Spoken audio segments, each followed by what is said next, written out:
К началу войны Госпланом была создана сеть территориальных представителей, уполномоченных Госплана, свободных от ведомственных и местнических интересов, успевших за 2 года работы изучить хозяйство на своей территории, знающих специфику расположенных на ней производств, вне зависимости от ведомственной подчиненности этих производств. Да простят меня фронтовики, но главной битвой начального периода Отечественной войны была эвакуация.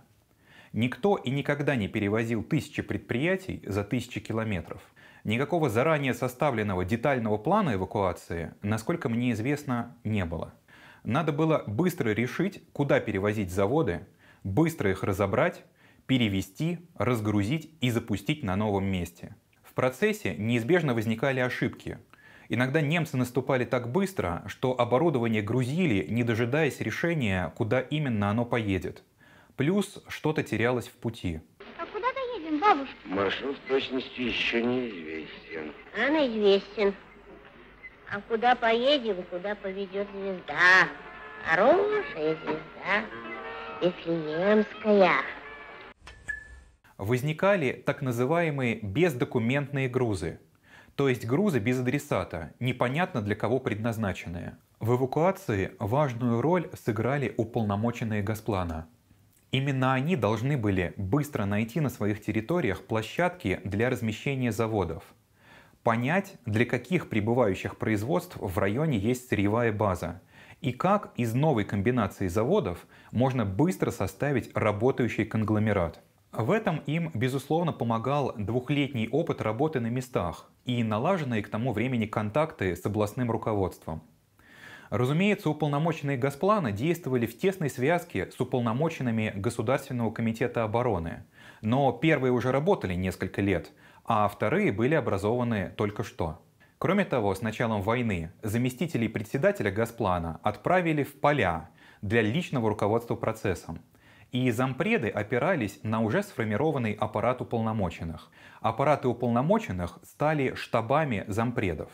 Новые производства означали резкое увеличение потребности в электроэнергии и топливе. Поэтому первым делом уполномоченных бросили на срочный поиск ресурсов увеличения выработки энергии, включающий контроль за скорейшей достройкой строящихся электростанций, расширение использования альтернативных видов топлива, например, газогенераторной смолы, контроль за бесперебойным подвозом топлива к действующим электростанциям.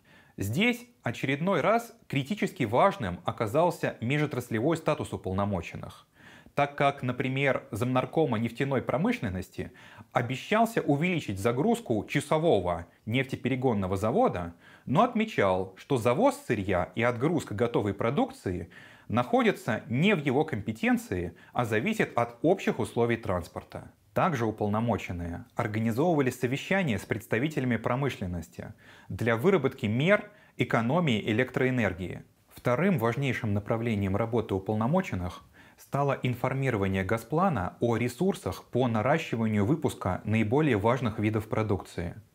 Чтобы раздавать задания заводам, Госплан должен был быть уверен, что те физически смогут их выполнить.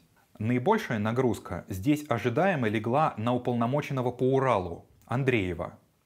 В октябре Андреева спрашивали о возможности организации на Березняковском содовом заводе производства ряда химикалиев, в том числе медицинского хлороформа. В ноябре требовали срочно проверить и сообщить объем возможного производства листов, труб, алюминиевых прутков на Верхнесалдинском заводе и так далее. В целом, примерно с сентября в записках уполномоченных начинают преобладать предложения по организации производства продукции для военных нужд. Андреев пишет о ресурсах использования газогенераторной смолы. Тативасян об организации производства стального литья в Армении.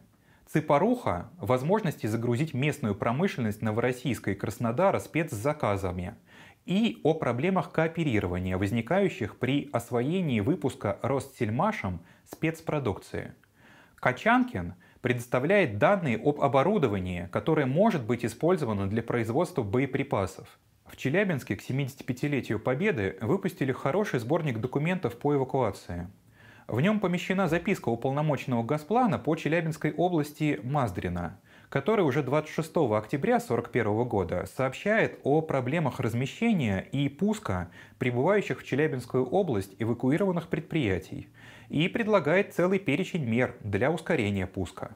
Третьим направлением работ уполномоченных стало выявление недоиспользованного оборудования. Этот вид работ делился на две части – работа с бездокументными грузами и выявление резервов на заводах. Общественная собственность на средства производства значит, что отдельные предприятия не владеют, а только пользуются своими основными средствами. А значит, если пользуются плохо, то можно эти средства передать другим. В 1939 и 1940 годах Госпланом проводились переписи оборудования, по итогам которых Госплан готовил предложение, кому передать выявленное на заводах неиспользуемое оборудование. По новому положению о Госплане от 21 марта 1941 года в его структуре появилось управление учета и распределения материалов и управление учета и распределения оборудования. Теперь перераспределительная функция Госплана была закреплена в его структуре. Причем у уполномоченных к началу войны уже был опыт такой деятельности. В сентябре 1941 года председатель Госплана Максим Захарович Сабуров поручает уполномоченным провести проверку ремонтных мастерских, машиностроительных заводов и других подобных предприятий на предмет наличия недоиспользуемых токарных станков, которые можно было бы изъять по мобилизации на нужды обороны. Как показали результаты проверки, почти на каждом заводе находилось по нескольку токарных, сверлильных, поперечно-строгальных и других станков, а также прессов различных моделей, которые можно было изъять. Всего уполномоченные за пару недель нашли 230 металлорежущих станков и 51 пресс, которые можно было без ущерба для производственной программы предприятий передать для военных нужд. В Москве ревизию излишнего оборудования проводили уполномоченные Совнаркома. Московская кабельная сеть представила перечень ненужных ей запчастей и кабельной продукции, захламляющей склады, состоящий из 271 вида оборудования количеством от 1 до нескольких сотен единиц. Завод «Сварз» имени Кагановича сообщил о 8 станках, не загруженных существующей производственной программой. На заводе детских велосипедов нашлось 9 станков и пресс. На кузовном заводе пневматический молот, о котором завод сообщил с характерной припиской «не установлен и заводу не нужен». В институте имени Баумана нашлось 5 станков, которые можно мобилизовать на спецзадания. Откликнулся даже московский детдом номер 60. Он был готов выдать на военные нужды токарные и продольно-строгальные станки. Получается, что и в довоенный период предприятия были склонны накапливать станки и запчасти про запас. Но в самый критический момент, когда эвакуируемые производства еще не заработали на новом месте, этот запас позволил как бы из ниоткуда насобирать оборудование на несколько заводов. В странах с частной собственностью на средства производства такие перераспределения попросту невозможны. Аналогичным образом использовались и эвакобазы. Уже 15 июля 1941 года вышло постановление Совнаркома о пунктах разгрузки бездокументных грузов из прифронтовой полосы, которым на председателей облисполкомов была возложена обязанность каждые 5 дней сообщать перечень принятых на эвакобазы грузов с указанием их спецификации и количества.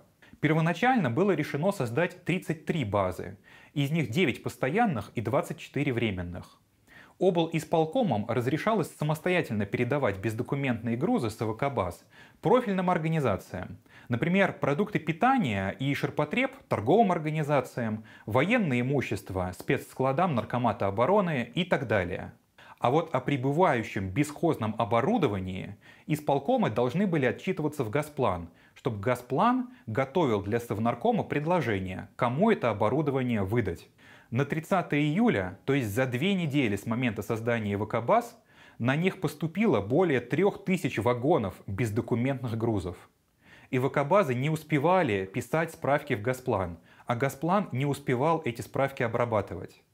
Поэтому почти сразу степень централизации стали снижать. 28 августа зампред Госплана Зеленовский пишет председателю Совета по эвакуации Николаю Михайловичу Швернику Письмо с просьбой дать Госплану полномочия самостоятельно распределять наиболее важные виды оборудования без утверждения правительством, а распределение остального оборудования отдать на откуп облисполкомам. Но даже ограничившись распределением только самого ценного оборудования, Госплан все равно должен был понимать, кому на местах оно нужнее. Тут-то опять и пригодились уполномоченные. Они, исходя из ситуации на местах, сообщали свои предложения, а Госплан по ним готовил резолюции. Позднее система еще больше упростилась. Уполномоченным разрешили совместно с директорами заводов самостоятельно отбирать оборудование с ИВАК-баз, не заваливая центр телеграммами.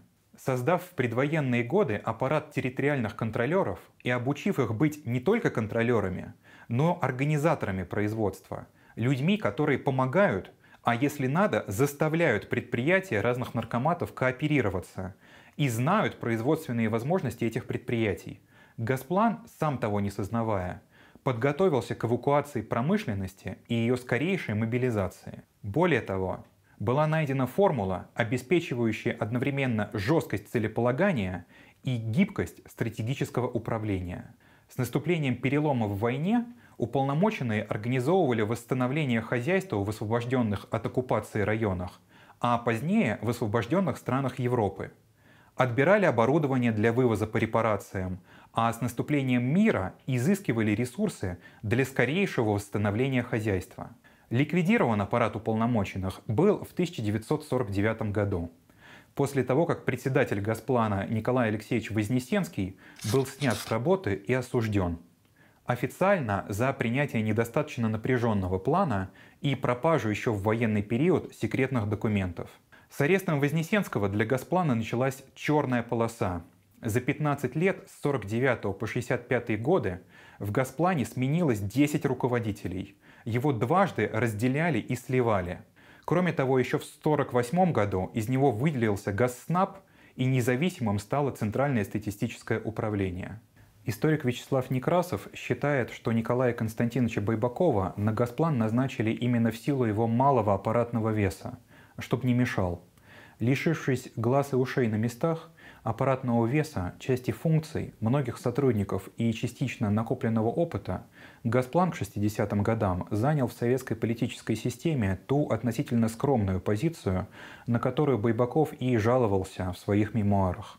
По словам члена коллегии Госплана Владимира Викторовича Косова, Байбаков уже после того, как они оба из Госплана ушли, извинялся перед ним, что был не в состоянии продавить большинство дельных предложений своих подчиненных. Уже когда я не работал в Госплане и Николай Константинович Байбаков не работал в Госплане, мы на проезде Владимирова работали, я в контуре, а он в другом месте. И он мне говорит: я понимаю, что вы, его ближний круг, могли иметь ко мне претензии. Вы все время говорили мне важные и нужные вещи, а я ничего не мог сделать. Конечно, уполномоченные Госплана не панацея и не единственное отличие 40-х годов от 80-х. Но их история показывает, что плановая экономика в принципе может быть гибкой и достаточно информированной. Было бы желание. Друзья, многие из вас спрашивали, когда же я наконец напишу книгу о советской экономике. Хочу вас обрадовать. Я заключил контракт с издательством и пишу книгу под рабочим названием «Неполная история советской экономики». Ждите в середине 2021 года.